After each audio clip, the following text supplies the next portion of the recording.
శాసనసభలో చట్టం చేసి గవర్నర్ గారితో ఆమోదం పొంది రాష్ట్రపతి గారికి పంపే దాకా న్యాయపరమైన ఇబ్బంది లేకుండా చిత్తశుద్ధి లేకుండా ఇంకోటి ఈ యొక్క 42% రిజర్వేషన్ల కొరకు మా కార్యక్రమాన్ని కొనసాగించారు. ఇప్పుడు గౌరవ రాష్ట్రపతి గారు ఆమోదం పొందాల్సిన ఈ యొక్క బిల్లుపై భారతీయ జనతా పార్టీ కడుపుల కత్తులు పెట్టుకొని అల్లుకొని కలిగిన వర్గాలు చేస్తూ ఉంది.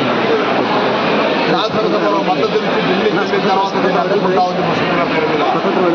ఇవాళ కిషన్ రెడ్డి గారిని అడుగుతా ఉన్న కేంద్ర మంత్రి మీద తప్పుడుంటే సవరించి మీరు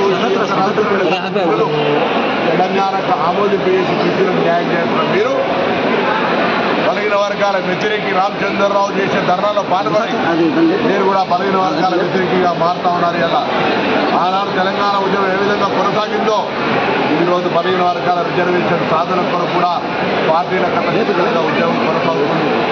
మీ బీజేపీలో ఉన్నటువంటి మంత్రులు నాయకులందరినీ కోరుతా ఉన్నాం.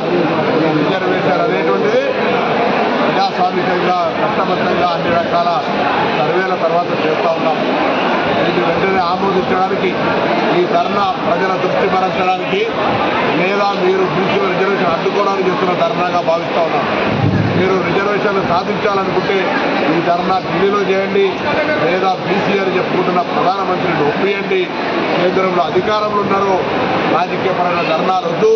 నిజంగా చిత్తశుద్ధులు బీసీలకు న్యాయం చేయాలంటే ఢిల్లీ నాయకత్వం ఒత్తిడి తెమ్మని బీజేపీ నాయకత్వాన్ని మీకు అడిగేస్తాం.